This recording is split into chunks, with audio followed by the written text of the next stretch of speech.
Good evening everybody. कल वाली class से हमने अपना डिस्कशन स्टार्ट किया था।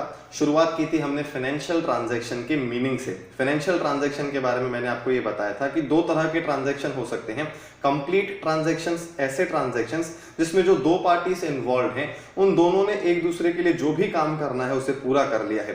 गुड सप्लाई करने हैं तो गुड सप्लाई कर लिए हैं, सर्विसेज देनी है तो सर्विसेज दे दी है, पेमेंट रिसीव करना है तो वो भी हो चुका है। मतलब दोनों पार्टीज का जो ऑब्लिगेशन है वो पूरी तरह से कंप्लीट हो चुका है। ऐसे ट्रांजैक्शंस को बोला जाता है कंप्लीट ट्रांजैक्शंस। और दूसरे ट्रांजैक्शंस वो जिनको हम इनकम्प्लीट ट्रांजैक्शंस बोलते हैं, जिसमें किसी एक पार्टी का काम करना अभी पेंडिंग है। और इनकम्प्लीट ट्रांजैक्शंस में भी फिर दो तरह के ट्रांजैक्शंस थे।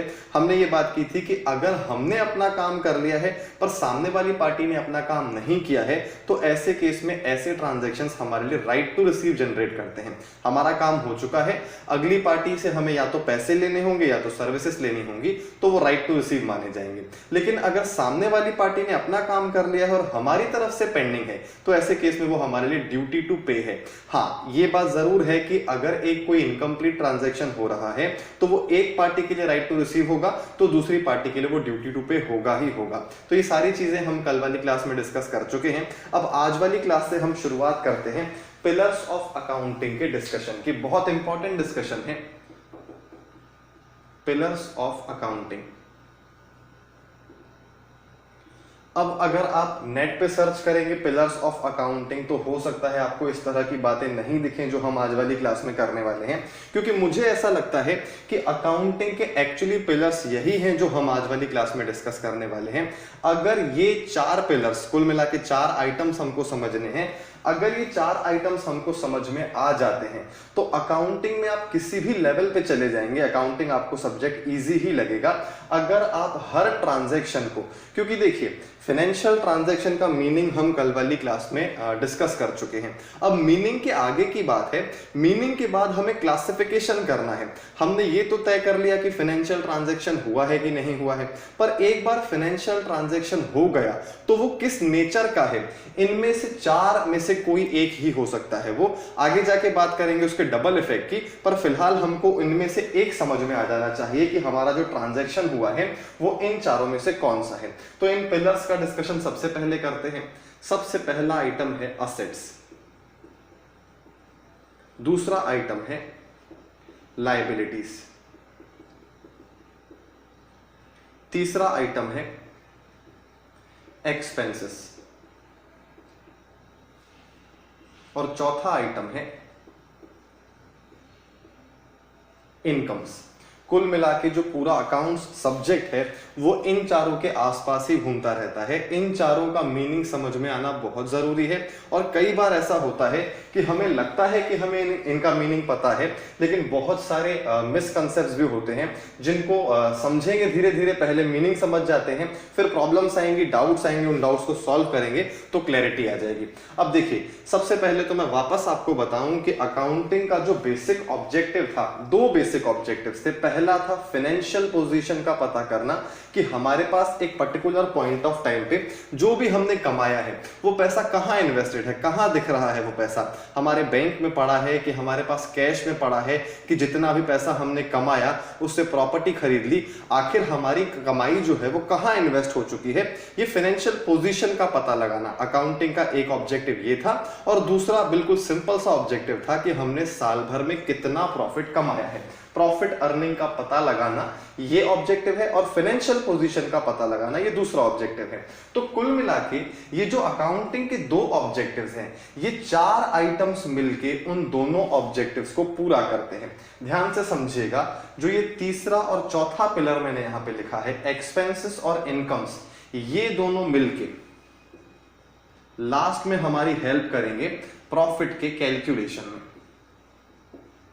और नाम से भी समझ में आना चाहिए, इनकम्स और एक्सपेंसेस, इन्हीं से तो प्रॉफिट निकलेगा। अगर इनकम ज्यादा होगी तो प्रॉफिट माना जाएगा, और अगर एक्सपेंसेस ज्यादा हो गए इनकम से तो उसे लॉस माना जाएगा।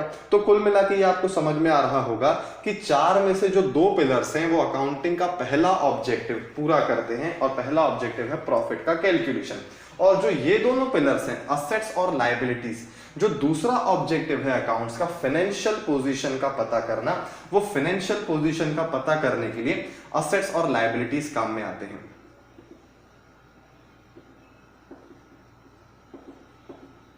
तो ये बात तो क्लियर हो गई कि ये जो 4 पिलर्स हैं इनका अल्टीमेटली ऑब्जेक्टिव अकाउंटिंग के ऑब्जेक्टिव को ही पूरा करना है। 2 आइटम्स मिलके एक ऑब्जेक्टिव को पूरा करते हैं। अब ये ऑब्जेक्टिव किस तरह से पूरा होगा, प्रॉफिट हम किस तरह से कैलकुलेट करेंगे, फाइनेंशियल पोजीशन का पता कैसे चलेगा, ये आपको इतनी आसानी से समझ में नहीं आएगा।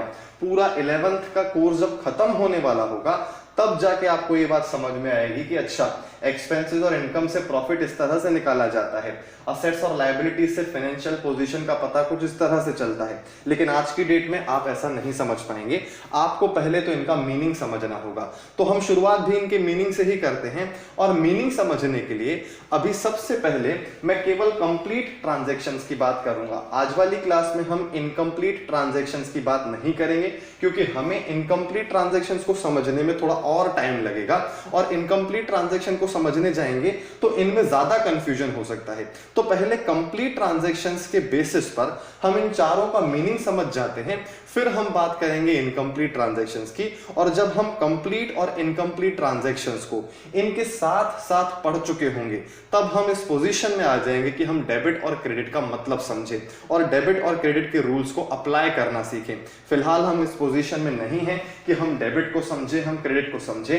अभी हमारी पोजीशन ये है कि हमें असेट्स, लायबिलिटीज, एक्सपेंसेस और इनकम्स का मीनिंग पता लगाना है, उसके एग्जांपल्स खुद से सेट करते हमको आने चाहिए। मतलब ये है कि अगर कल को कोई मुझसे पूछता है कि बताओ 5-6 असेट्स के नाम बताओ, तो हमें पता होने चाहिए। 5-6 लायबिलिटीज के नाम बताओ, तो वो हमें मालूम होने चाहिए। एक्सपेंसेस के बारे में पता होना चाहिए, इनकम्स के बारे में पता होना चाहिए।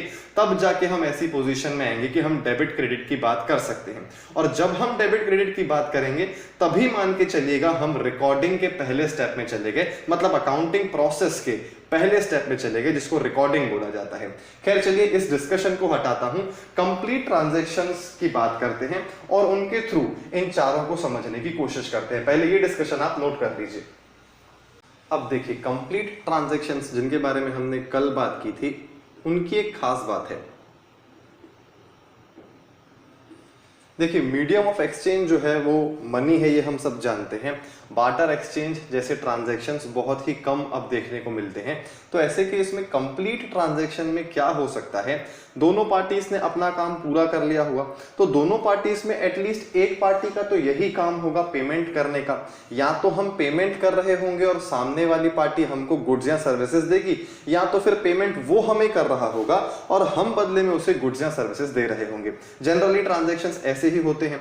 तो कुल मिला के कंप्लीट ट्रांजैक्शंस के केस में अगर हमको इसको डिटेल में समझना है तो मैं ये बोल सकता हूं कि हम इनफ्लो और आउटफ्लो के एंगल से सोच सकते हैं।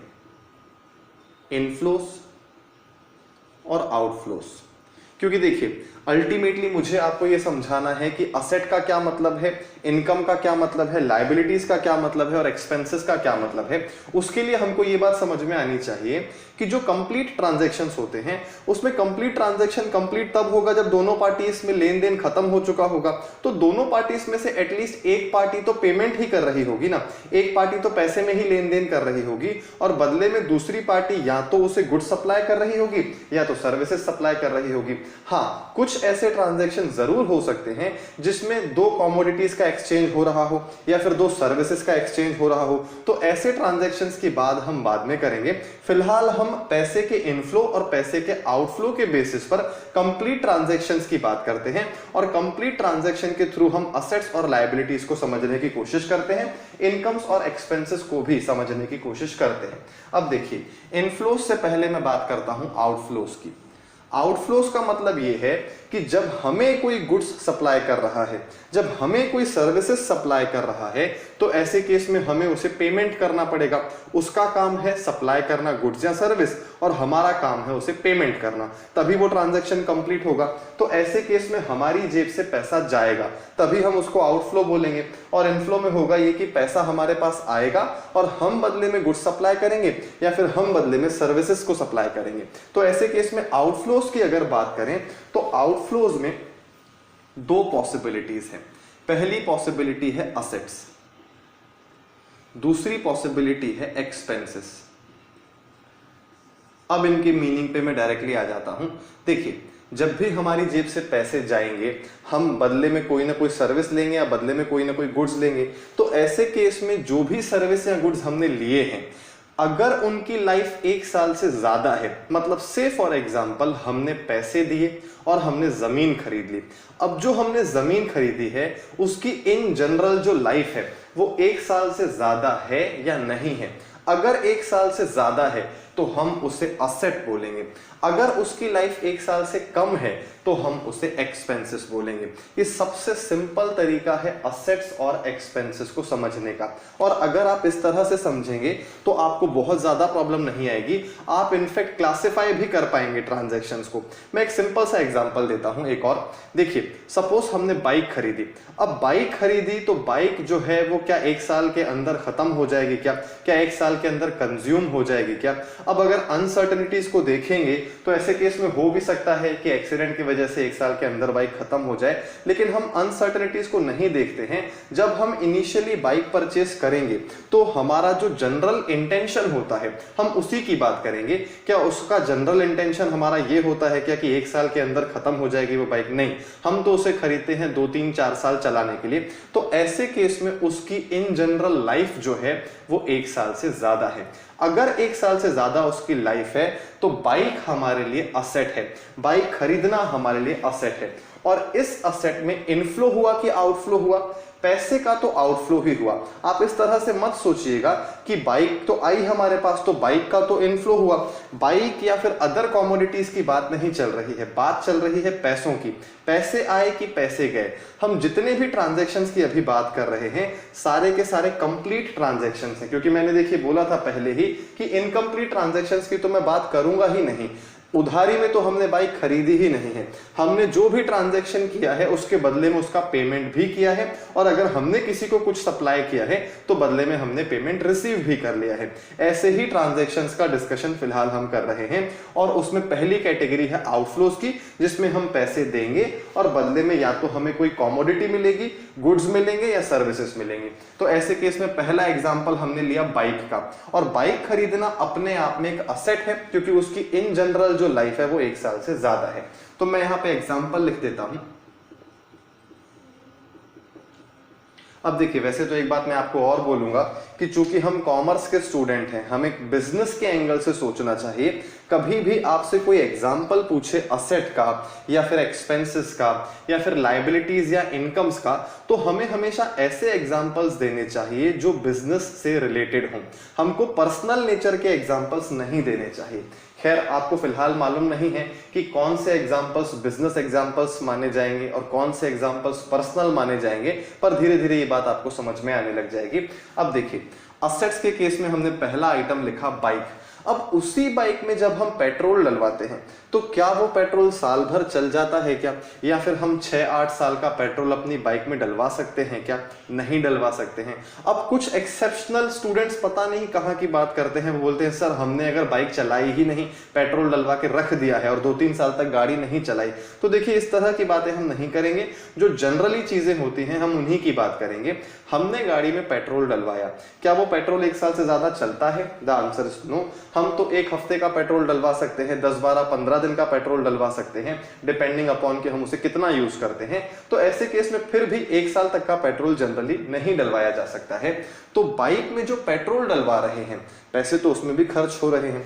तो ऐसे केस में वो जो पैसे का आउटफ्लो हो रहा है, बदले में जो हमें मिल रहा है वो क्या है? वो पेट्रोल है। और पेट्रोल हमारे लिए असेट है क्या? असेट नहीं है। पेट्रोल हमारे लिए एक्सपेंस है। सॉरी, यहां पे लिखेंगे पेट्रोल। मैं अलग अलग एग्जाम्पल से आपको असेट्स और एक्सपेंसेस का मीनिंग बताने की कोशिश कर रहा हूं, मीनिंग एक्सप्लेन करने की कोशिश कर रहा हूं। हिंदी में समझते हैं। असेट्स का हिंदी में मतलब है संपत्ति। संपत्ति मतलब वो जो हमारे पास सालों साल रहेगी, और एक्सपेंसेस को हिंदी में हम बोलते हैं खर्चा। अब देखिए, प्रैक्टिकली मैं आपको बताता हूं, हमारे पेरेंट्स जब हमको बोलते हैं तो वो असेट्स और एक्सपेंसेस में फर्क नहीं करते। जब हम गाड़ी खरीद के लाते हैं तब भी वो बोलते हैं कि तुम बहुत खर्चा करते हो, जब हम मोबाइल खरीद के लाते हैं वो तब भी बोलते हैं कि तुम बहुत खर्चा करते हो, लेकिन एक्चुअली खर्चा एक्सपेंसेस को बोला जाता है। तो आप अपने पेरेंट्स को ऐसा बोल सकते हैं कि अगर हम मोबाइल खरीद रहे हैं तो हम संपत्ति तैयार कर रहे हैं, जब हम अपने लिए बाइक खरीद रहे हैं तो हम अपने लिए संपत्ति तैयार कर रहे हैं, क्योंकि उसकी लाइफ 1 साल से ज्यादा है तो वो असेट की तरह ही काउंट होगी अकाउंटिंग के एंगल से। हाँ, हमारे पेरेंट्स को ऐसा लगता है कि यार देखो पैसे तो चले ही गए ना, अब चाहे इसके लिए वो उसे अपना असेट माने या एक्सपेंसेस माने, हमारी जेब से तो आउटफ्लो हो ही गया, वो इस एंगल से बोलते हैं। लेकिन अगर रियल सेंस में हम इन चीजों को समझेंगे तो अगर जो चीज हमने खरीदी है वो 1 साल से ज्यादा चलेगी तो वो असेट है, वो संपत्ति है। हमें क्या लगता है कि संपत्ति मतलब बहुत बड़ी चीजें, बड़ी चीजें मतलब यह है कि कोई बहुत बड़ी प्रॉपर्टी है हमारी, कोई बहुत बड़ी बिल्डिंग है हमारी, तो उसी को संपत्ति बोला जाएगा। या फिर बहुत सारी गोल्ड की ज्वेलरी पड़ी है तो उसे संपत्ति बोला जाएगा। संपत्ति मतलब असेट में हर वो चीज आएगी जिसकी लाइफ 1 साल से ज्यादा है। तो ये चीज मेरे ख्याल से आपको समझ में आ गई होगी और हमने उसे एक्वायर किया है।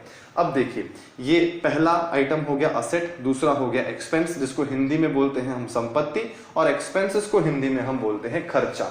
अब एक और एग्जांपल देता हूं, मोबाइल फोन। ये जो मैं एग्जांपल दे रहा हूं फिलहाल पर्सनल नेचर के ही एग्जांपल्स हैं, क्योंकि हम बहुत ज्यादा डिस्कशन हमारा हुआ नहीं है, तो हो सकता है बिजनेस एग्जांपल्स मैं आपको दूं और आप अच्छे से कनेक्ट ना कर पाएं। पर जैसे जैसे हम कोर्स में आगे बढ़ेंगे हमारे एग्जांपल्स भी चेंज होते चले जाएंगे। अब देखिए, बाइक हमने खरीदी वो असेट है, लेकिन उसमें पेट्रोल डलवाया तो वो एक्सपेंस हो गया। मोबाइल हमने खरीदी वो असेट है, क्योंकि 1 साल से ज्यादा इन जनरल वो मोबाइल चलेगी। लेकिन उसी मोबाइल में जब हम रिचार्ज करवाते हैं तो क्या वो रिचार्ज 1 साल से ज्यादा चलता है? क्या नहीं चलता है। जनरली हम 2 महीने का, 3 महीने का, 6 महीने का रिचार्ज करवाते हैं, तो रिचार्ज पे जो हमारे पैसे जाते हैं वो अगेन क्या है? एक्सपेंस है। ऐसे ही मैं कुछ बिजनेस के एग्जांपल्स देता हूं, आप सोचने की कोशिश करिएगा कि वो असेट है कि एक्सपेंसेस। पहली बात, दोनों में कॉमन क्या है? असेट्स और एक्सपेंसेस में एक बात कॉमन है और इसीलिए वो एक ही ग्रुप के आइटम माने जाते हैं। कॉमन बात यह है कि दोनों में पैसे जाते हैं, इसीलिए इनको डेबिट ग्रुप का आइटम बोला जाता है। पर चूंकि हमने फिलहाल डेबिट और क्रेडिट की बात ही नहीं की है अभी तक क्लास में, तो ऐसे केस में डेबिट क्या है और क्रेडिट क्या है, और ये डेबिट ग्रुप है, ये क्रेडिट ग्रुप है, इस तरह की बातें आपको फिलहाल समझ में नहीं आएंगी। तो ये बातें हम आगे जाके करेंगे, लेकिन फिलहाल आपको इनमें जो कॉमन है वो तो समझ में आ रहा होगा कि असेट हो या एक्सपेंस हो, दोनों में खास बात यह है कि दोनों में ही पैसे जाते हैं। अब देखिए, अब मैं बिजनेस से रिलेटेड एग्जांपल्स देता हूं। सपोज हमने कल जैसे एग्जांपल लिया था कि एक बिल्डिंग हमने किराए पे ली है। शर्मा एंटरप्राइजेस ने बिल्डिंग ली थी किराए पे। किसकी बिल्डिंग थी? वो मिस्टर वर्मा की बिल्डिंग थी। तो ऐसे केस में शर्मा एंटरप्राइजेस ने जब रेंट का पेमेंट किया था, उस बिल्डिंग में वो अपना ऑफिस चला रहे थे, और जब वो रेंट का पेमेंट किया था तो वो इनफ्लो हुआ था कि आउटफ्लो हुआ था? आउटफ्लो हुआ था। और जब भी आउटफ्लो होगा तो दोनों में से कोई एक आइटम होगा ही होगा। या तो पैसे जाएंगे तो असेट में कन्वर्ट हो जाएंगे, या तो पैसे जाएंगे तो एक्सपेंसेस हो जाएंगे। तो ऐसे केस में हमारा रेंट का पेमेंट करना, क्या वो रेंट का पेमेंट करने से सालों साल हमको बेनिफिट मिलेगा? क्या वो बिल्डिंग रेंट का पेमेंट करने से हमारी हो जाएगी? क्या बिल्डिंग तो हमारी नहीं हो जाएगी। बिल्डिंग अगर हमें चाहिए तो हमें बिल्डिंग खरीदनी पड़ेगी, रेंट के पेमेंट से बिल्डिंग हमारी नहीं हो सकती है, और ऐसे केस में हम रेंट को एक्सपेंस बोलेंगे। तो एक्सपेंसेस में तीसरा एग्जांपल हम लिख सकते हैं रेंट। क्योंकि देखिए, कल वाली क्लास में जो एग्जांपल लिया था उसमें भी ऐसा ही था कि हम हर महीने रेंट पेमेंट कर रहे हैं, मतलब कि रेंट का जो पेमेंट हो रहा है उसका बेनिफिट 1 महीने का ही है। हम 1 महीने बेनिफिट लेते हैं, फिर रेंट का पेमेंट करते हैं, फिर 1 महीने हमको सर्विसेज मिलती हैं कि हम उस बिल्डिंग को अपने ऑफिस पर्पस के लिए यूज कर सकते हैं, बेनिफिट्स को एंजॉय कर सकते हैं, फिर हमें रेंट का पेमेंट करना पड़ता है। तो ऐसे केस में जो सर्विसेज हमें मिल रही हैं वो सर्विसेज मंथली बेसिस पर ही मिल रही है ना। तो ऐसे केस में एनुअल ईयर 1 साल से ज्यादा का तो कुछ है नहीं वहां पे, तो इसीलिए वो सारे पेमेंट्स जो है रेंट के वो सब एक्सपेंसेस हैं। वैसे ही जब हमारी ऑर्गेनाइजेशन में कोई एम्प्लॉय काम करने आता है तो हम मंथली बेसिस पर उसे पेमेंट करते हैं और वो हमें अपनी सर्विसेज देता है। तो जैसे ही एक एम्प्लॉय ने हमारे लिए काम किया, मंथली बेसिस पर हमको सर्विस मिल गई और हमने बदले में उसे पेमेंट कर दिया, तो ये भी एक आउटफ्लो हुआ। और उस सर्विस का बेनिफिट भी देखा जाए तो 1 महीने का ही है ना, सालों साल बेनिफिट तो मिलेगा नहीं। तो ऐसे केस में सैलरी जो है वो भी एक एक्सपेंस है। देखिए ये इतने सारे एग्जांपल्स मैं केवल इसीलिए दे रहा हूं ताकि आप भी सोचना स्टार्ट कर दें, आप भी अलग अलग ट्रांजैक्शन सोचें और उन्हें क्लासिफाई करना सीखें, क्योंकि आपके दिमाग में भी बहुत सारे ट्रांजैक्शंस आ रहे होंगे और अगर आप उनको खुद से ही क्लासिफाई कर पाएंगे तो मतलब आपके दिमाग में मीनिंग बिल्कुल क्लियर है। बाइक, बाइक, मोबाइल, इसके अलावा मशीन, जैसे मैंने अभी बोला, ये भी अपने आप में एक असेट है। जब हम गुड्स मैन्युफैक्चरिंग की बात करते हैं, मशीन जो है ये बिजनेस रिलेटेड एक परफेक्ट एग्जांपल है। हम मशीन खरीदते हैं, मशीन से गुड्स का प्रोडक्शन होता है और फिर वो गुड्स हम मार्केट में बेचते हैं। तो ऐसे केस में जब हम मशीन खरीद के लाएंगे तो वो मशीन 2-4 दिन में खत्म नहीं होगी, वो मशीन सालों साल चलती है। तो ऐसे केस में मशीन खरीदना भी अपने आप में एक असेट है। और जो मैंने पहला एग्जांपल आपको दिया था, परचेज ऑफ लैंड, जमीन खरीदना, वो भी अपने आप में एक असेट है। बिल्डिंग खरीदना भी अपने आप में एक असेट है। देन फर्नीचर खरीदना भी असेट है। फर्नीचर खरीदना या फिर फर्नीचर ऑफिस के लिए बनवाना, ये सारे असेट्स हैं जिनका बेनिफिट हमें 1 साल से ज्यादा मिलेगा। वहीं पे पेट्रोल, रिचार्ज, रेंट, सैलरी, ये सारे के सारे खर्चे हैं। इलेक्ट्रिसिटी बिल का हम पेमेंट करते हैं, वो भी एक्सपेंस है। टेलीफोन बिल का भी हम पेमेंट करते हैं, वो भी एक्सपेंस है। हमारे यहाँ पे गुड्स सप्लाई करने होने के लिए आते हैं तो ट्रांसपोर्टेशन का खर्चा होता है, ट्रांसपोर्टेशन भी एक एक्सपेंस है। तो इसी से रिलेटेड और कई सारे एग्जांपल हो सकते हैं। आप अपने लेवल पे इनको ट्राई करने की कोशिश कीजिएगा, सोचने की कोशिश कीजिएगा। अगर किसी पॉइंट में प्रॉब्लम आए या फिर आपके दिमाग में कोई ट्रांजैक्शन आया है और आपको डाउट है कि इस ट्रांजैक्शन में असेट है कि एक्सपेंस है, तो आप वो ट्रांजैक्शन मुझे भेजेंगे तो मैं आपको बता दूंगा। लेकिन अच्छा तब होगा जब बहुत सारे ट्रांजैक्शंस के बारे में आप सोचें और खुद ही कैटेगराइज करें, खुद ही क्लासिफाई करें कि असेट्स हैं कि एक्सपेंसेस हैं। खैर चलिए, आउटफ्लोज का मेरे ख्याल से डिस्कशन कंप्लीट हो चुका है। आपको आउटफ्लोज के बारे में सारी बातें समझ में आ गई होंगी। अब हम बात करते हैं इनफ्लोज की। जिस तरह से आउटफ्लोज में 2 पॉसिबिलिटीज थी, असेट्स और एक्सपेंसेस, यहां पे 2 पॉसिबिलिटीज है इनफ्लोज में। एक है इनकम और दूसरी है लायबिलिटीज। अब हम इनफ्लोज की बात करते हैं। जिस तरह से आउटफ्लोज में हमने ये देखा कि हम जब पेमेंट करते हैं तो बदले में जो हमें मिलता है हम उसके बेसिस पर ये बोलते हैं कि असेट है कि एक्सपेंस है, वैसे ही जब भी पैसे हमारे पास आएंगे तो 2 पॉसिबिलिटीज हैं, या तो वो हमारी इनकम होगी या तो वो हमारी लायबिलिटी होगी। अब हम इस बात को समझते हैं कि कैसे पता लगाया जाएगा कि जो पैसे हमारे लिए जो पैसे हमने रिसीव किए हैं वो इनकम है कि लायबिलिटी। अब सपोज हमने किसी को सर्विस दी, किसी के लिए कोई काम किया और बदले में उसने हमें पेमेंट किया। क्या वो पेमेंट हमें उसे रिटर्न करना पड़ेगा क्या, या फिर क्या वो पेमेंट हमें किसी और को रिटर्न करना पड़ेगा क्या? If the answer is no, मतलब वो पैसा हमने कमाया है, और अगर वो पैसा हमने कमाया है तो वो पैसा हमें किसी को भी रिटर्न करना नहीं पड़ेगा, और अगर रिटर्न करना नहीं पड़ेगा तो मतलब वो हमारी इनकम है। मैं ऐसे कुछ एग्जांपल्स आपको देता हूं। सपोज हमने गुड्स बेचे, उसकी कॉस्ट कितनी थी उसको भूल जाते हैं। हमने 100 रुपए का एक प्रोडक्ट बेचा, 100 रुपए हमारे पास आएंगे, तो ऐसे केस में 100 रुपए का इनफ्लो हुआ।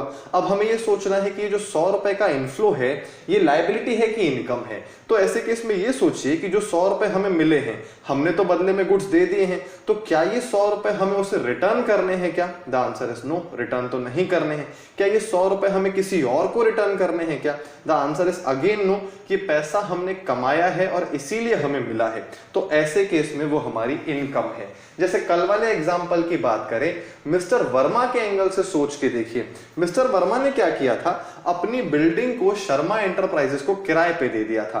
तो ऐसे केस में मिस्टर वर्मा को हर महीने रेंट मिल रहा था। अब जब रेंट मिस्टर वर्मा को मिला तो क्या वो रेंट शर्मा एंटरप्राइजेस को वापस करना पड़ेगा क्या? The answer is no, not at all, वापस नहीं करना पड़ेगा। तो ऐसे केस में जो वो रेंट है वो मिस्टर वर्मा के लिए इनकम है। अब एक एग्जांपल समझिएगा। सपोज हमने अपने फ्रेंड से या फिर हमने बैंक से लोन लिया हमने, तो हमारे पास पैसे आए, क्योंकि देखिए इनफ्लो की बात चल रही है। इनफ्लो दो तरह के हो सकते हैं, जब हमारे पास पैसे आएंगे तो वो लौटाने भी पड़ सकते हैं या फिर वो हमारे कमाए हुए पैसे भी हो सकते हैं। अगर हमने पैसे किसी से लिए हैं बिना कमाए तो उसको हम बोलेंगे लायबिलिटी, क्योंकि वो पैसे हमें रिटर्न करने पड़ेंगे। जैसे हम बैंक में गए, हमने बैंक वालों को बोला कि हमारे पास पैसे की शॉर्टेज है, हमें लोन चाहिए, तो बैंक ने हमें लोन दे दिया। तो लोन भी तो देखा जाए तो एक प्रकार से पैसा हमारे पास आया, और वो पैसा क्या हमने कमाया है क्या? The answer is no. तो इनफ्लो तो हो गया, लेकिन ये इनफ्लो ऐसा इनफ्लो है कि इसका पेमेंट बदले में हमें करना ही पड़ेगा आगे जाके। तो ऐसे केस में ऐसे इनफ्लोस जिसमें हमें पेमेंट रिटर्न करना पड़ता है, वो सारे आइटम्स लायबिलिटीज माने जाते हैं। लायबिलिटीज का जो परफेक्ट एग्जांपल है वो है लोन। देन इसके अलावा अब देखिए, लोन वो बैंक से भी हो सकता है, वो किसी फ्रेंड से भी हो सकता है, किसी से भी लोन लेंगे तो वो लायबिलिटीज में लायबिलिटी ही माना जाएगा। इनकम्स में बहुत सारे एग्जांपल्स हो सकते हैं। पहला एग्जांपल रेंट, जिसका डिस्कशन हमने कल वाली क्लास में किया था।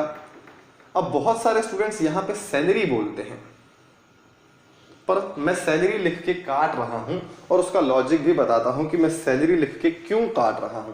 क्योंकि देखिए, मैंने आपको कल वाली क्लास में एक बात बताई थी कि अगर आप कॉमर्स के स्टूडेंट हैं तो आपको बिजनेस के एंगल से सोचना होगा।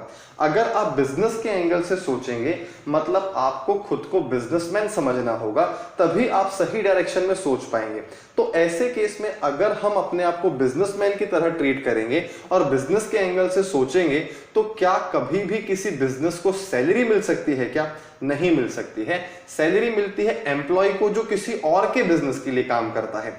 अपने बिजनेस में काम कर रहे हैं तो ऐसे केस में सैलरी तो केवल एक एक्सपेंस हो सकता है। एक्सपेंसेस में हम सैलरी लिख सकते हैं, लेकिन हम कभी भी इनकम्स में सैलरी नहीं लिख सकते हैं, क्योंकि किसी भी बिजनेसमैन की सैलरी इनकम नहीं हो सकती है। वो तो प्रॉफिट कमाता है, सैलरी नहीं कमाता है। तो अगर हम यहाँ पे सैलरी लिखते हैं इनकम में, तो वो एक पर्सनल एग्जांपल हो जाएगा। पर्सनली अगर मैं किसी के यहाँ पे काम कर रहा हूं और बदले में मुझे सैलरी मिल रही है, तो वो डेफिनेटली मेरी इनकम है, लेकिन फिर मेरा बिजनेस नहीं है, तो वो कॉमर्स से अलग हो जाएगा। तो इसीलिए कभी भी हम सैलरी को इनकम नहीं मानेंगे। सैलरी हमेशा हमारे लिए एक्सपेंस रहेगा, क्योंकि हम सोच रहे हैं बिजनेस के एंगल से, और बिजनेस में कभी भी सैलरी रिसीव नहीं होती है, सैलरी केवल पे होती है। रेंट जो है वो पे भी हो सकता है, रिसीव भी हो सकता है, क्योंकि हमारे पास एडिशनल कुछ बिल्डिंग्स हैं, हम उन्हें किराए पे दे सकते हैं या फिर बिल्डिंग किराए पे ले भी सकते हैं। तो ऐसे केस में रेंट हमें मिल भी सकता है और रेंट का पेमेंट भी करना पड़ सकता है। तो रेंट एक्सपेंस भी हो सकता है, रेंट से इनकम भी हो सकती है, लेकिन सैलरी से इनकम कभी नहीं हो सकती है। सैलरी केवल एक्सपेंस ही रहेगा। इसके अलावा भी बहुत सारे एग्जांपल हो सकते हैं। यहां पे हम सेल ऑफ गुड्स भी लिख सकते हैं। सेल ऑफ गुड्स या फिर कलेक्शन ऑफ फीस।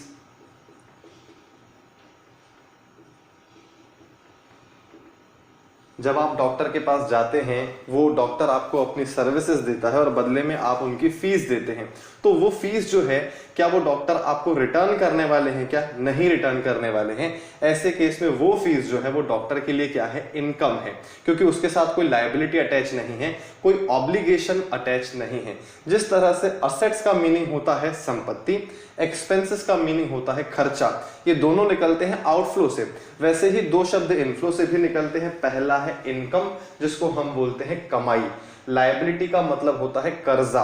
कर्जा मतलब जिसको कभी ना कभी तो चुकाना ही पड़ेगा। कर्जा और खर्चा, इन दोनों में कंफ्यूज मत हो जाइएगा। खर्चा मतलब जहां पे पैसे लगेंगे, कर्जा मतलब हमने किसी से पैसे लिए हैं। अब मैंने यहाँ पे लायबिलिटीज में केवल एक एग्जांपल लिखा है, क्योंकि जब भी कंप्लीट ट्रांजैक्शंस होते हैं तो आपको लायबिलिटीज जनरली देखने के लिए नहीं मिलेंगी। लेकिन जब हम बात करेंगे इनकम्प्लीट ट्रांजैक्शंस की, क्योंकि देखिए मैंने शुरुआत ही आज वाली क्लास की कहां से की थी कि मैं आपको कंप्लीट ट्रांजैक्शंस के बेसिस पर 4 बातें समझाने की कोशिश कर रहा हूं, लेकिन इसका मतलब ये नहीं है कि इनकम्प्लीट ट्रांजैक्शन के केस में हमें कोई नई 4 बातें समझनी है। हमको यही 4 बातें यहां भी समझनी है और फिर यही 4 बातें हमें क्रेडिट ट्रांजैक्शन में भी देखनी है, इनकम्प्लीट ट्रांजैक्शन में भी देखनी है। तो जब हम क्रेडिट ट्रांजैक्शंस की बात करेंगे, इनकम्प्लीट ट्रांजैक्शंस की बात करेंगे, तब आपको लायबिलिटीज ज्यादा अच्छे से समझ में आएंगी, क्योंकि जनरली जब भी ट्रांजैक्शन कंप्लीट हो जाता है तो ऐसे केस में किसी कर्जे की बात नहीं होती है इन जनरल। तो मेरे ख्याल से ये आपको कंसेप्ट अभी तक का अच्छे से समझ में आ गया होगा। इनफ्लोस का मीनिंग, आउटफ्लोस का मीनिंग, इनफ्लो से निकलने वाले दो आइटम्स इनकम्स और लायबिलिटीज, और आउटफ्लो से निकलने वाले दो आइटम्स असेट्स और एक्सपेंसेस। इसको एक बार आप नोट कर लीजिए, फिर आगे का डिस्कशन हम करते हैं।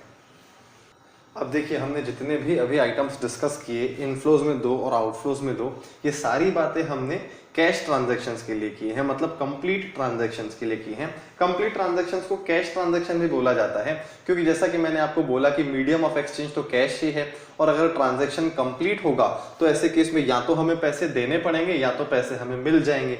तो कंप्लीट ट्रांजैक्शंस को कैश ट्रांजैक्शंस भी बोला जाता है, मतलब जिसमें लेन देन इमीडिएटली सेटल हो गया, ना तो कोई पेंडिंग बचा है पेमेंट उनकी तरफ से और ना हमारी तरफ से। तो इसका डिस्कशन हमारा कंप्लीट हो गया। हमने असेट्स, लायबिलिटीज, इनकम्स और एक्सपेंसेस का मीनिंग भी डिस्कस कर लिया, लेकिन ध्यान रखिएगा इन चारों का मीनिंग हमने डिस्कस किया है considering cash transactions, considering complete transactions. अब हम इनकम्प्लीट ट्रांजैक्शंस की बात करते हैं। अब देखिए, इनकम्प्लीट ट्रांजैक्शंस में दो पॉसिबिलिटीज होती हैं, और इन दोनों पॉसिबिलिटीज की बात हम कल वाली क्लास में कर चुके हैं। पहला राइट टू रिसीव, दूसरा ड्यूटी टू पे। अब देखिए, अगर हमने अपना काम पूरा कर लिया है और सामने वाली पार्टी से हमें पेमेंट रिसीव करना है, क्योंकि यहां पे ट्रांजैक्शन इनकम्प्लीट है, तो या तो हमें भविष्य में पैसा किसी को देना होगा या तो हमें फ्यूचर में किसी से पैसा लेना होगा, यही दोनों पॉसिबिलिटीज हैं। तो ऐसे केस में इनकम्प्लीट ट्रांजैक्शंस में अगर राइट टू रिसीव है, अगर हमें पैसे लेने हैं, तो इस राइट टू रिसीव को असेट माना जाएगा। मेरे ख्याल से ये बात आपको समझ में आ रही होगी। हमको असेट, लायबिलिटीज, इनकम्स और एक्सपेंसेस का मीनिंग डिस्कस करना था। हमने चारों आइटम्स का मीनिंग वैसे तो कैश ट्रांजैक्शंस में डिस्कस कर लिया है, कंप्लीट ट्रांजैक्शंस में। अब इनकम्प्लीट ट्रांजैक्शंस में दो बातें बची हैं, राइट टू रिसीव और ड्यूटी टू पे। इन दोनों को भी हम समझते हैं, फिर हम ओवरऑल आगे की बात करते हैं। अब ड्यूटी टू पे को हम लायबिलिटी बोल सकते हैं। वैसे हमने ये देखा कि असेट तब होता है जब हम आउटफ्लो होता है और उस आउटफ्लो की से जो हमको बदले में मिलता है उसकी लाइफ एक साल से ज्यादा हो। जो भी कमोडिटी हमें मिलेगी, जो भी आइटम हमें मिलेगा, उसकी लाइफ एक साल से ज्यादा होगी, तब हम उसे असेट बोलेंगे। लेकिन वो तब जब हम कंप्लीट ट्रांजैक्शन में एंटर कर रहे हों। लेकिन अगर ट्रांजैक्शन इनकम्प्लीट है तो ऐसे केस में हमें एक साल वाला दिमाग लगाना ही नहीं है। अगर हमें पैसे लेने का राइट है तो वो भी हमारे लिए संपत्ति मानी जाएगी। एक सिंपल सा एग्जांपल देता हूं। हमने किसी को गुड्स बेचे तो गुड्स तो हमारे यहां से चले गए, पर सामने वाली पार्टी ने हमें पैसे नहीं दिए। और अगर सामने वाली पार्टी ने हमें पैसे नहीं दिए हैं तो ऐसे केस में राइट टू रिसीव जनरेट हो चुका है, क्योंकि हमने तो अपना काम कर लिया और सामने वाली पार्टी ने अपना काम नहीं किया है। तो इस राइट टू रिसीव को हम असेट मानेंगे। ये हमारी संपत्ति है, हमें पैसे लेने का राइट है और हर राइट को असेट की तरह ट्रीट किया जाता है। तो ऐसे केस में जब हम इन असेट्स की बात करते हैं तो एक साल की जो ये बात हमने पहले की है वो बात यहाँ पे अप्लाई नहीं होगी। यहाँ पे एक साल देखने की जरूरत ही नहीं है।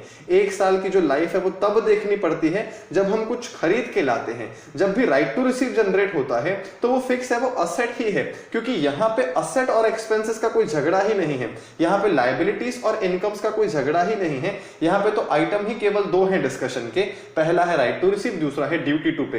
इनफ्लो में दो थे, आउटफ्लो में दो थे, कुल मिला के वहां पे चार आइटम थे। यहाँ पे केवल दो ही आइटम है, असेट्स और लायबिलिटीज। लायबिलिटीज का मतलब ये कि जिनको हमें पेमेंट करना है फ्यूचर में, और असेट्स का मतलब वो जिनसे हमें पेमेंट लेना है फ्यूचर में।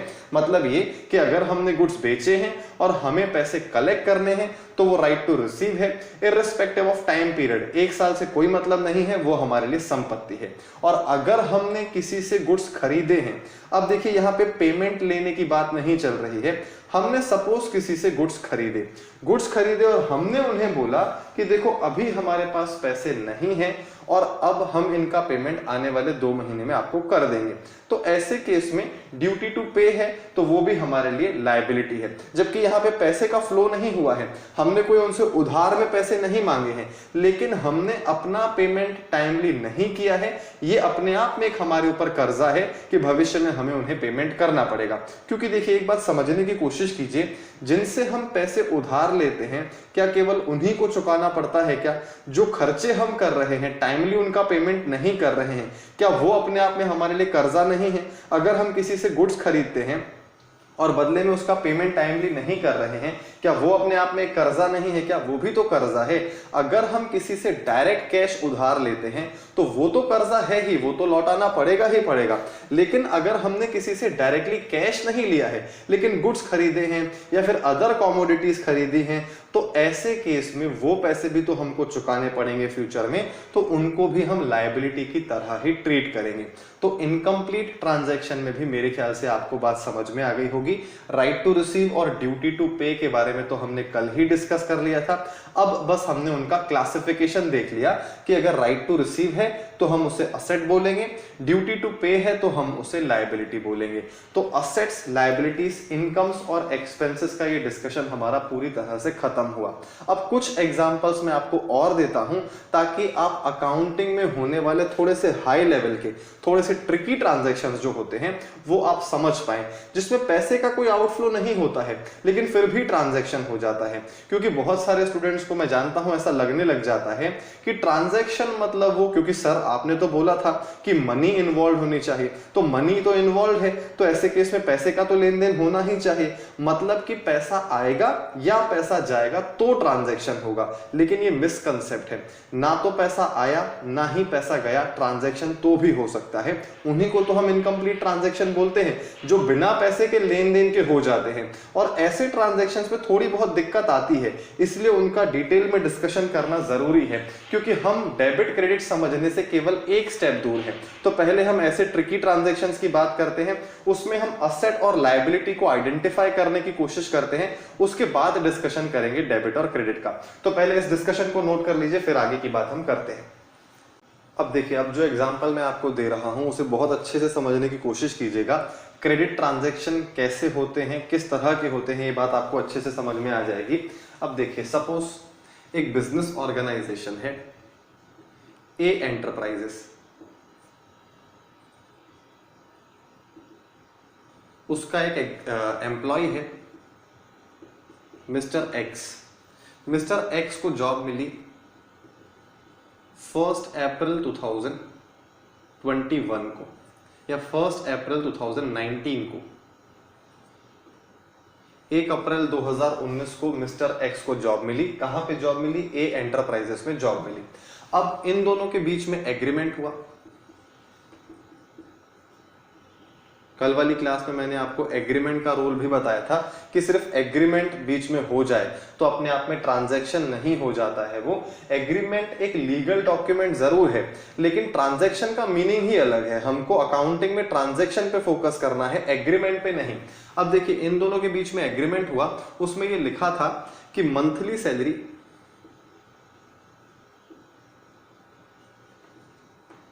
10,000 रुपए एक्स को मिलेगी, और वो मिलेगी मंथ एंड पे, at the end of every month.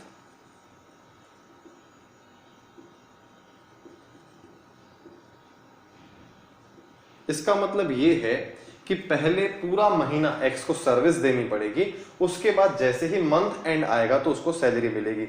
और यहीं से आपको समझ में आ जाना चाहिए कि पहली बार सैलरी एक्स को कब मिलेगी। पहली बार सैलरी मिलेगी उसको 30 अप्रैल को। अब समझते हैं ट्रांजैक्शंस को और डिटेल में। सबसे पहले 1 अप्रैल के दिन जो हुआ,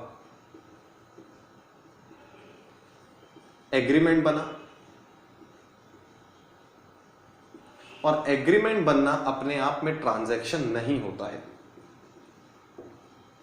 ट्रांजैक्शन लिख के काट रहा हूं ताकि आपको ये चीज क्लियर हो जाए कि एग्रीमेंट बनना अपने आप में ट्रांजैक्शन नहीं है। फिर आगे की बात करते हैं। 30 अप्रैल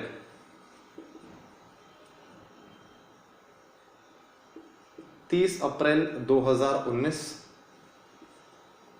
सैलरी का पेमेंट हुआ।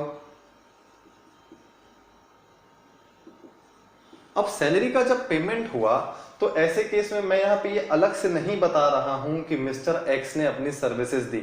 ऑब्वियसली अगर हम मंथ एंड पे उससे सैलरी दे रहे हैं तो वो मंथली बेसिस पे हमको सर्विस देता जा रहा है। तो ऐसे केस में 30 अप्रैल को जब हमने उसको सैलरी पे की तो सोच के देखिए, कैश ट्रांजैक्शन है मतलब कंप्लीट ट्रांजैक्शन है कि क्रेडिट ट्रांजैक्शन है, इनकम्प्लीट ट्रांजैक्शन है। जैसे ही हमने सैलरी का पेमेंट किया, सर्विसेज वो ऑलरेडी दे चुका है, तो ये कौन सा ट्रांजैक्शन माना जाएगा? ये एक कंप्लीट ट्रांजैक्शन माना जाएगा, कैश ट्रांजैक्शन माना जाएगा। उसने अपनी सर्विसेज दी और हमने उसे सैलरी का पेमेंट किया। तो अब कैश ट्रांजैक्शन के अंदर एंटर करते हैं, कंप्लीट ट्रांजैक्शन के अंदर एंटर करते हैं। कंप्लीट ट्रांजैक्शन में हमने दो बातें समझी हैं, या तो पैसा आएगा या तो पैसा जाएगा। तो जैसे ही हमने सैलरी का पेमेंट किया, मिस्टर एक्स के एंगल से मत सोचिएगा, वो एम्प्लॉय है, हमें बिजनेस के एंगल से सोचना है, ए एंटरप्राइजेस के एंगल से सोचिए, पैसा आया कि पैसा गया। ऑब्वियसली सैलरी का पेमेंट किया तो पैसा गया, तो जैसे ही पैसा गया तो ये ट्रांजैक्शन तो है। ट्रांजैक्शन में ये क्या है? ये कंप्लीट ट्रांजैक्शन है जिसको हम एक्सपेंस बोल सकते हैं। मेरे ख्याल से ये बात आपको समझ में आ रही होगी। मैं एक ही ट्रांजैक्शन को आगे बढ़ाऊंगा, मतलब एक ही एग्जांपल को आगे बढ़ाऊंगा और उसी से मैं आपको कंप्लीट ट्रांजैक्शंस, इनकम्प्लीट ट्रांजैक्शन, सारी बातें समझाने की कोशिश करूंगा। क्योंकि आपको लगता है कई बार कि आपको चीजें समझ में आ गई हैं, लेकिन छोटे छोटे पॉइंट्स है जहां पे गलती हो सकती है। तो 30 अप्रैल को जो ये ट्रांजैक्शन हुआ, जो सैलरी का पेमेंट हुआ, यहां पहला ट्रांजैक्शन इसी दिन हुआ है। 1 अप्रैल को कोई ट्रांजैक्शन नहीं हुआ था।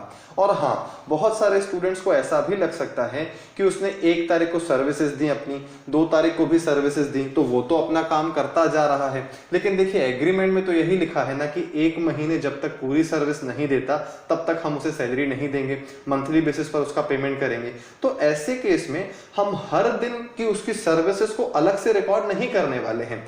30 दिन तक जब तक वो सर्विस नहीं देता है तब तक तो हम सैलरी उसे वैसे भी नहीं देने वाले हैं। तो इसीलिए हम डायरेक्ट 30 अप्रैल की ही बात करेंगे। अब और आगे बढ़ते हैं, 31 मई की बात करते हैं। 31 मई 2019 उसने तो अपनी सर्विसेज दे दी मई के महीने की, पर हमारे पास पैसे नहीं थे,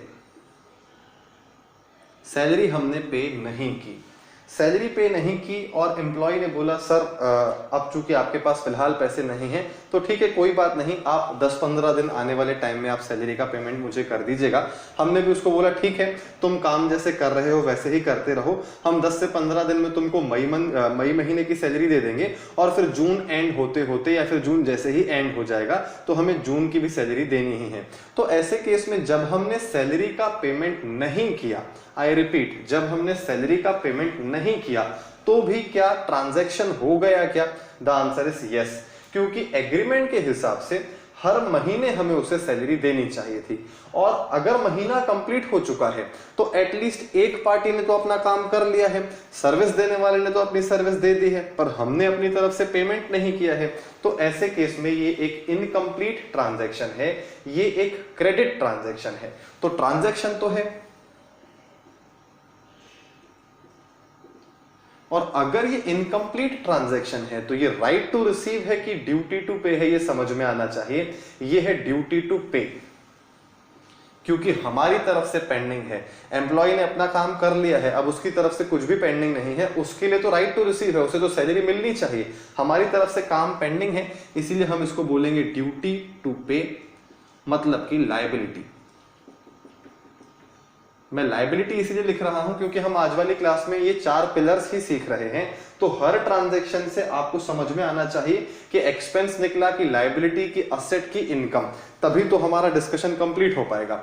अब देखिए, 31 मई की सैलरी पेंडिंग है। अभी एक स्टूडेंट ने क्वेश्चन पूछा था कि सर जब भी कोई इनकम्प्लीट ट्रांजैक्शन होता है तो उसके लिए एक ट्रांजैक्शन बाद में और होना चाहिए, तो क्या दोनों को रिकॉर्ड करना पड़ेगा क्या? तो कल वाली क्लास में मैंने ये बात आपको बताई थी कि जब भी कोई इनकम्प्लीट ट्रांजैक्शन होता है उसको कंप्लीट करने के लिए फिर से एक ट्रांजैक्शन होगा। और फिर से एक ट्रांजैक्शन हो ऐसा जरूरी नहीं है, फिर से 10 ट्रांजैक्शंस और हो सकते हैं।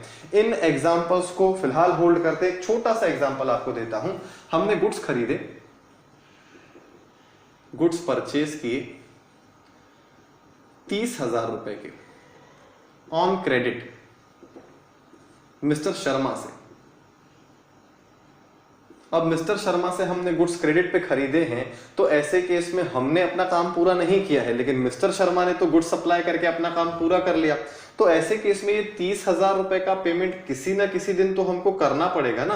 तो ऐसे केस में जो इनकम्प्लीट ट्रांजैक्शन हुआ है उसको कंप्लीट करने के लिए फिर से ट्रांजैक्शन करना पड़ेगा, सेटलमेंट तो करना पड़ेगा, लेकिन ऐसा जरूरी नहीं है कि वो सेटलमेंट एक बार में ही हो। मतलब ये कि जिस दिन हमने गुड्स खरीदे उस दिन एक ट्रांजैक्शन हो गया।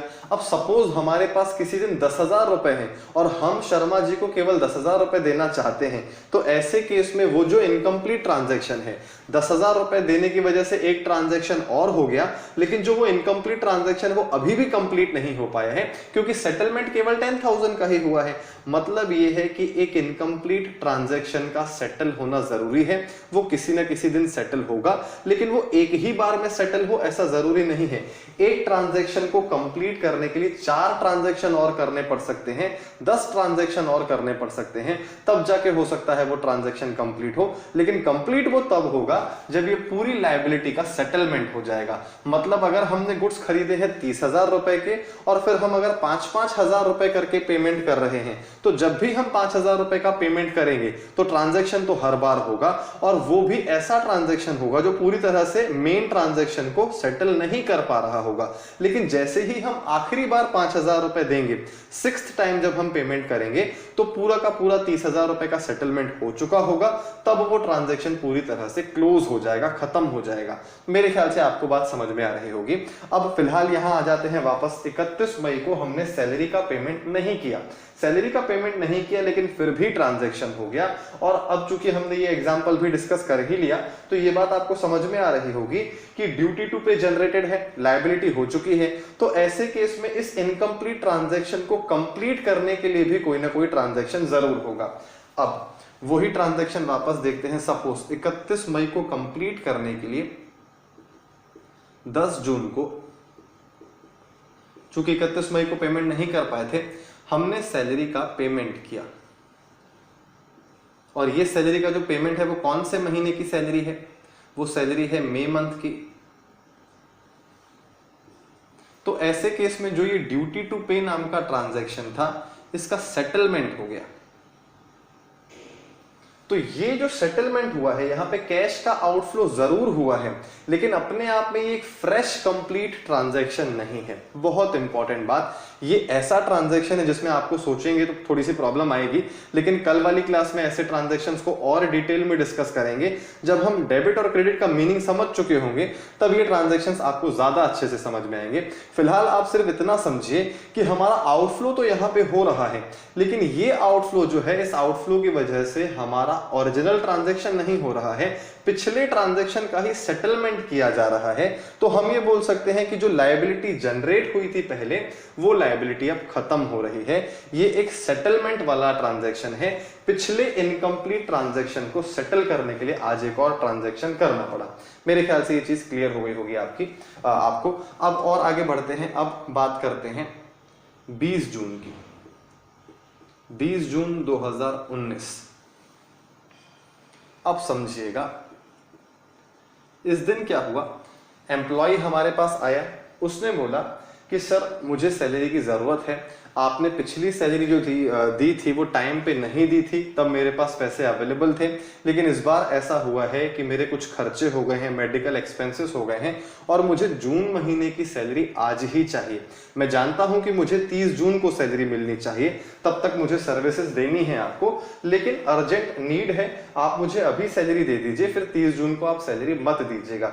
मतलब जो काम आपको 30 जून को करना है वो आप 20 जून को ही कर दीजिए। मैं आपको 10 दिन सर्विसेज देता रहूंगा, और जब मैं सर्विसेज दे चुका होऊंगा उसके बाद भी मैं आपसे सैलरी नहीं मांगूंगा, क्योंकि मैं आपसे सैलरी एडवांस में मांग रहा हूं। तो ऐसे केस में अब समझते हैं, सैलरी का पेमेंट तो हमने किया, लेकिन अब हमारे दिमाग में क्या आता है वो सोचिएगा, और एक्चुअली क्या हो रहा है वो समझते हैं। हमें क्या लगता है कि सैलरी का पेमेंट किया, ये तो एक आउटफ्लो है। आउटफ्लो है तो ये खर्चा हो गया, एक्सपेंस हो गया, जबकि ऐसा थॉट गलत है। मैंने आपको जो बात बताई इनफ्लो और आउटफ्लो वाली, वो कंप्लीट ट्रांजैक्शन के लिए बात बताई थी। इनकम्प्लीट ट्रांजैक्शंस के लिए मैंने ये बात नहीं बोली थी। ये एक कंप्लीट ट्रांजैक्शन है ही नहीं, ये एक इनकम्प्लीट ट्रांजैक्शन है। तो ऐसे केस में जो आउटफ्लो हो भी रहा है उससे आपको राइट टू रिसीव या फिर ड्यूटी टू पे के एंगल से ही सोचना पड़ेगा, क्योंकि 20 जून को ट्रांजैक्शन कंप्लीट हो ही नहीं सकता। हम उसे पेमेंट जरूर कर रहे हैं लेकिन अभी तक पूरी सर्विसेज हमको नहीं मिली है। जब तक 30 जून नहीं आ जाता तब तक सर्विसेज वाला जो फंडा है वो कंप्लीट नहीं होगा। तो ऐसे केस में हमने उसे सैलरी पहले पे कर दी है तो हमारी तरफ से तो काम खत्म हो गया, लेकिन उसे तो अभी सर्विसेज देना बाकी है। तो ऐसे केस में ये राइट टू रिसीव है। आई रिपीट, ये एक्सपेंस नहीं है, ये कंप्लीट ट्रांजैक्शन ही नहीं है। यहां पे लिखूंगा मैं ट्रांजैक्शन तो है, आप चाहें तो इनमें कंप्लीट और इनकम्प्लीट ट्रांजैक्शन भी लिख सकते हैं, आपको याद रह जाएगा। ट्रांजैक्शन के ब्रैकेट में मैं लिख देता हूं इनकम्प्लीट ट्रांजैक्शन, और इनकम्प्लीट ट्रांजैक्शन है ये है राइट टू रिसीव, और ये हमारे लिए असेट है। बहुत ट्रिकी एग्जांपल है ये, क्योंकि इसमें पैसे का आउटफ्लो हो रहा है, लेकिन पैसे का आउटफ्लो होने के बाद भी यहां पे ये एक्सपेंस नहीं है। क्यों एक्सपेंस नहीं है? क्योंकि जब भी पैसे का आउटफ्लो होता है तो एक्सपेंस और असेट की बात तब आती है जब हम कंप्लीट ट्रांजैक्शन में एंटर कर रहे हों, लेकिन ये तो ट्रांजैक्शन ही इनकम्प्लीट है। तो जब ट्रांजैक्शन ही इनकम्प्लीट है तो ऐसे केस में हमारे दिमाग में राइट टू रिसीव या फिर ड्यूटी टू पे के अलावा कुछ नहीं आना चाहिए। जितना अभी तक हमने सीखा है उसी के बेसिस पे बोल रहा हूं, जैसे जैसे आगे बढ़ते जाएंगे तो चीजें और क्लियर होती जाएंगी। पर फिलहाल ये समझ में आना चाहिए कि हमारा सैलरी का पेमेंट कर देना हमेशा कंप्लीट ट्रांजैक्शन का इंडिकेशन नहीं होता है, क्योंकि कई बार ऐसा भी हो सकता है कि हमने सैलरी का पेमेंट कर दिया हो पर एम्प्लॉय ने हमको अपनी सर्विसेज ही नहीं दी हैं। तो ऐसे केस में दोनों पार्टीज ने एक दूसरे के लिए काम कहाँ किया, और अगर नहीं किया तो ऐसे केस में ट्रांजैक्शन कंप्लीट हुआ ही नहीं। तो ऐसे केस में आउटफ्लो, इनफ्लो, असेट, एक्सपेंस इस तरह सोचने के बजाय हमें राइट टू रिसीव और ड्यूटी टू पे के बारे में सोचना चाहिए। तो मेरे ख्याल से ये एग्जाम्पल भी क्लियर हो गया होगा। अब और आगे की बात करते हैं। अब बात करते हैं 30 जून की। अब देखिएगा 30 जून को क्या हुआ। 30 जून को सैलरी हमने पे नहीं की, और यहां पे मैं क्रॉस नहीं लगाऊंगा क्योंकि ड्यू डेट से पहले ही हमने सैलरी का पेमेंट कर दिया, तो सैलरी पेमेंट करना भी नहीं था। लेकिन जैसे ही 30 जून आया, जो ये ट्रांजैक्शन इनकम्प्लीट था उसका सेटलमेंट हो गया। अब आपको लगेगा कि बिना पेमेंट के कैसे सेटलमेंट हो गया? बिना पेमेंट के सेटलमेंट इसीलिए हुआ क्योंकि पेमेंट तो पहले ही हो चुका था, बस क्या बचा हुआ था, उसकी तरफ से सर्विस मिलना बाकी था। उसने अपनी सर्विसेज 30 जून को दे दी। तो देखा जाए तो 30 जून को वो ऑफिस आया, उसने अपना काम किया और घर चला गया। लेकिन जैसे ही 30 जून डेट आई, अपने आप में जो ये ट्रांजैक्शन पहले इनकम्प्लीट था वो ऑटोमेटिकली कंप्लीट हो गया। मतलब ना तो किसी लेन देन की जरूरत पड़ी, ना तो पैसा हमको मिला, ना ही हमने किसी को पैसा दिया, ना ही किसी से कोई बातचीत हुई, लेकिन फिर भी ट्रांजैक्शन कंप्लीट हो गया, ऑटोमेटिकली सेटल हो गया। क्यों बोल रहा हूं मैं ऑटोमेटिकली सेटल हो गया? क्योंकि जो 20 जून को हमने ये राइट टू रिसीव जनरेट किया था कि हमें अपने एम्प्लॉय से सर्विस मिलनी चाहिए, एक्स से हमें सर्विस मिलनी चाहिए जो मिल नहीं पाई है पूरी तरीके से, जैसे ही 30 जून आया, 30 जून के दिन वो राइट खत्म हो गया, क्योंकि 30 जून तक एक्स ने अपनी सर्विसेज दे दी हैं। अब हमारे पास कोई राइट टू रिसीव नहीं बचा है। मतलब ये जो ट्रांजैक्शन इनकम्प्लीट नेचर का हुआ था, राइट टू रिसीव जनरेट हुआ था, वो ट्रांजैक्शन अब ऑटोमेटिकली सेटल हो गया। तो आप कॉमर्स के स्टूडेंट हैं, ये बात ध्यान रखिएगा कि सेटलमेंट का मतलब होता है जो इनकम्प्लीट ट्रांजैक्शन है वो कैसे भी करके कंप्लीट हो जाए। सेटलमेंट का वो वाला मतलब नहीं है कि हम सेटलमेंट करना चाहते हैं, या तो तुम हमें पैसे दो या हम तुम्हें पैसे देते हैं और ट्रांजैक्शन को सेटल करते हैं। जरूरी नहीं है कि हर बार सेटलमेंट में पैसे लगे। सेटलमेंट का मतलब मेरा कहने का है इनकम्प्लीट ट्रांजैक्शन का कंप्लीट होना।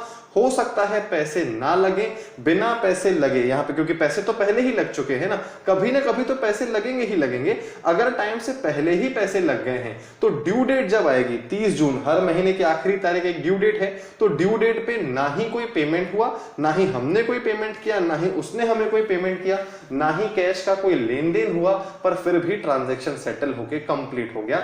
मतलब जो अधूरा ट्रांजैक्शन था वो अब कंप्लीट हो चुका है। अब ऐसे केस में 30 जून तक की कहानी पूरी खत्म हो गई। अप्रैल का पेमेंट हमने टाइम पे किया था, फिर मई का पेमेंट हमने टाइम पे नहीं किया था, इनकम्प्लीट ट्रांजैक्शन हो गया था, पर वो लायबिलिटी थी क्योंकि उसने अपना काम कर दिया था, हमने नहीं किया था। फिर हमने उस ट्रांजैक्शन को सेटल करने के लिए उसे पेमेंट किया। फिर हुआ ये कि उसने टाइम से पहले ही पैसे मांग लिए, तो इस बार हमने उसे टाइम से पहले पेमेंट कर दिया, लेकिन उसने अपनी सर्विसेज हमको नहीं दिए। फिर एक क्रेडिट ट्रांजैक्शन जनरेट हो गया जिसमें हमारे लिए राइट टू रिसीव है, हमें उसकी सर्विसेज चाहिए, और जैसे ही उसने 30 जून को अपनी सर्विसेज पूरी दे दी, वो राइट टू रिसीव भी खत्म हो गया। पहले ड्यूटी टू पे जनरेट हुआ, फिर हमने कैश में सेटलमेंट किया तो ड्यूटी टू पे खत्म हो गया, अब कोई लायबिलिटी नहीं बची। फिर हमारे लिए राइट टू रिसीव जनरेट हुआ और राइट टू रिसीव के अगेंस्ट में उसने अपनी सर्विसेज दी और फिर वो राइट टू रिसीव भी खत्म हो गया। मतलब जितने भी ट्रांजैक्शंस हुए थे वो पूरी तरह से कंप्लीट हो चुके हैं, पूरी तरह से सेटल हो चुके हैं। 3 बार हमने सैलरी दी अपने एम्प्लॉय को, लेकिन अलग अलग टाइमिंग की वजह से अलग अलग ट्रांजैक्शंस हमको देखने के लिए मिले।